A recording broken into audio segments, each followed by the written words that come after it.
Genesis 26, Isaac and Abimelech.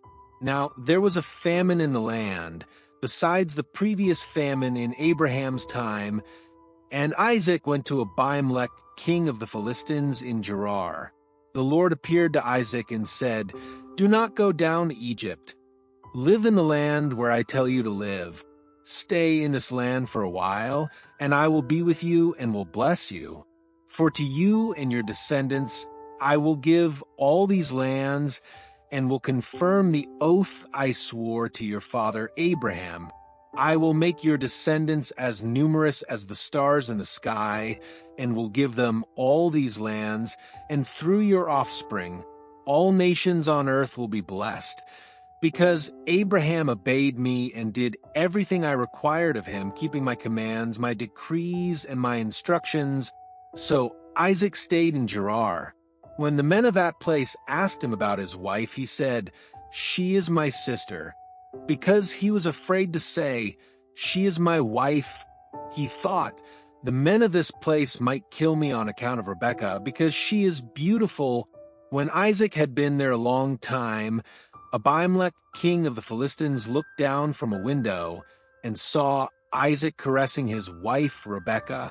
So Abimelech summoned Isaac and said, "She is really your wife. Why did you say, 'She is my sister'?" Isaac answered him, "Because I thought I might lose my life on account of her." Then Abimelech said, "What is this you have done to us? One of the men might well have slept with your wife, and you would have brought guilt upon us." So Abimelech gave orders to all the people, "Anyone who harms this man or his wife shall surely be put to death."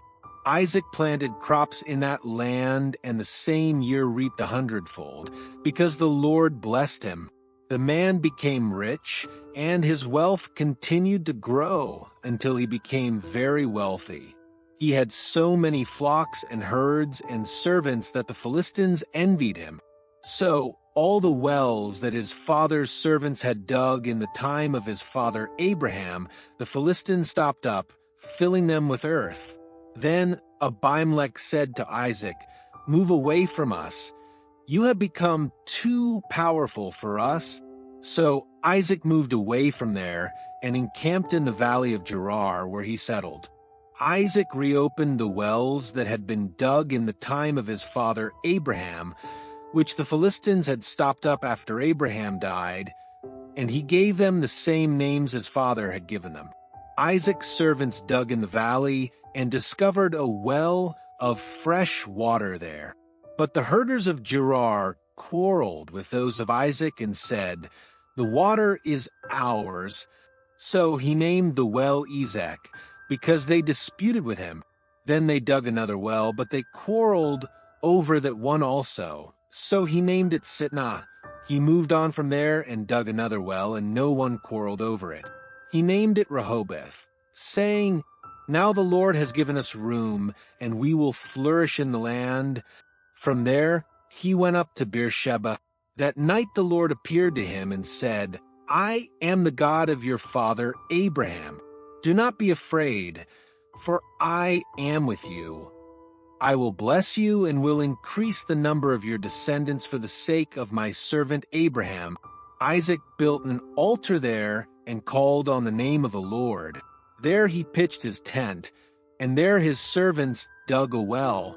Meanwhile, Abimelech had come to him from Gerar, with Ahuzzath his personal advisor, and Phicol, the commander of his forces.